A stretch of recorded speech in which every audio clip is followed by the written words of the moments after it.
ನಮಸ್ತೆ. ಪ್ರಥಮವಾಗಿ Kings chess academy ತಂಡದ ಪರವಾಗಿ ಎಲ್ಲ ಪತ್ರಿಕಾ ವರದಿಗಾರರಿಗೆ ಪ್ರೀತಿಪೂರ್ವಕವಾದ ವಂದನೆಗಳನ್ನು ನೀಡುತ್ತಾ, ಇವತ್ತಿನ ಮುಖ್ಯ ಉದ್ದೇಶ 13ನೇ KCA trophy all India federated chess ಟೂರ್ನಮೆಂಟನ್ನು ಮಂಗಳೂರಿನ ಮಾರಿಯಮ್ಮ ಟೆಂಪಲ್ ಸಭಾಭವನದಲ್ಲಿ 16/8/2026 ಹೇಳಿದರೆ ನಾಳ್ದು ಸಂಡೇ ಟೂರ್ನಮೆಂಟನ್ನು ರ್ಯಾಪಿಡ್ ಟೂರ್ನಮೆಂಟನ್ನು ರಾಷ್ಟ್ರಮಟ್ಟದ ಮುಖ್ಯ ಉದ್ದೇಶ ಮಂಗಳೂರಿನ ಆಟಗಾರರಿಗೆ ಒಂದು ಫೆಡರೇಟೆಡ್ ಪಂದ್ಯಾಟವನ್ನು ಮಂಗಳೂರಿನಲ್ಲಿ ನಾವು ನಡೆಸುತ್ತಿದ್ದೇವೆ.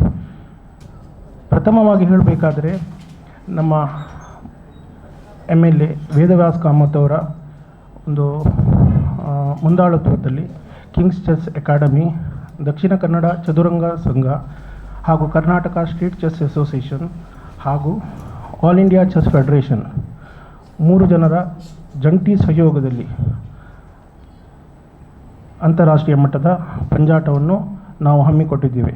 ಇದಕ್ಕೆ ಕೇವಲ 499 ರೂಪಾಯಿ.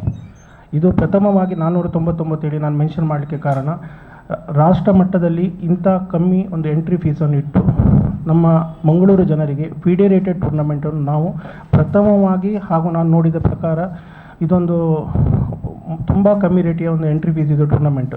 ಇದರಲ್ಲಿ 1 ಲಕ್ಷ ರೂಪಾಯಿ ನಗದು ಬಹುಮಾನ ಹಾಗೂ 153 ಟ್ರಾಫಿಯನ್ನು ನೀಡಿ ಮಂಗಳೂರು ಹಾಗೂ ದೇಶದ ಎಲ್ಲ ಜಾಗದಿಂದ ಈಗ ಆಲ್ರೆಡಿ ಆಗಿ 250 ಪ್ಲೇಯರ್ಸ್ ಅವರ ನೋಂದಾವಣೆಯನ್ನು ನೀಡಿದ್ದಾರೆ.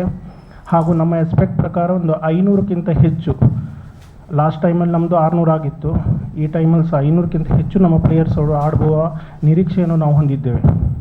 ಇದಕ್ಕೆ ಮಾರಿಯಮ್ಮ ದೇವಸ್ಥಾನದ ಆಡಳಿತ ಮಂಡಳಿ ಹಾಗೂ ವೇದವ್ಯಾಸ್ ಅವರ ಕಾಮತ್ ಅವರ ಒಂದು ಸಹಯೋಗದೊಂದಿಗೆ ಹಾಗೂ ಇತರ ಸಂಸ್ಥೆಯ ಒಂದು ನೆರವಿನೊಂದಿಗೆ ಈ ಪಂದ್ಯಾಟವು ನಾವು ನಡೆಸಲಿದ್ದೇವೆ. ನಾನು ಕಿಂಗ್ಸ್ ಚೆಸ್ ಅಕಾಡೆಮಿಯ ಪ್ರೊಪ್ರೈಟರ್ ಹಾಗೂ ಈಗದು ಚೆಸ್ ಕೋಚ್ ಆಗಿದ್ದೇನೆ ಮಂಗಳೂರಲ್ಲಿ. ನಮ್ಮ ಲೆಫ್ಟ್ ಸೈಡಲ್ಲಿರೋದು ವಿಜಯರಾಜ್ ಪೈ ಅವರು ನಮ್ಮ ಸೆಕ್ರೆಟರಿ ಆಗಿದ್ದಾರೆ, ಹಾಗೂ ಅನೂಪ್ ಕಾಮತ್ ನಮ್ಮ ಮೆಂಬರ್. ಇನ್ನೊಂದು ನಮ್ಮದೇ ಆದ ಸಹಕಾರದ ಉಡುಪಿಯ ಚೆಸ್ ಅಕಾಡೆಮಿಯ ಶರತ್ ಕುಮಾರ್ ಅವರು ಉಡುಪಿಯಲ್ಲಿ ಚೆಸ್ ಅಕಾಡೆಮಿಯನ್ನು ಮಾಡ್ತಾಯಿದ್ದಾರೆ, VV ಅಕಾಡೆಮಿಯನ್ನು ಮಾಡ್ತಿದ್ದಾರೆ, VV ಚೆಸ್ ಅಕಾಡೆಮಿಯನ್ನು ಮಾಡ್ತಿದ್ದಾರೆ. ಹಾಗೂ ವಿನಾಯಕ್ ಕಾಮತ್ ಇವರು ನಮ್ಮ ಕಿಂಗ್ಸಿನ ಸದಸ್ಯರಾಗಿದ್ದಾರೆ.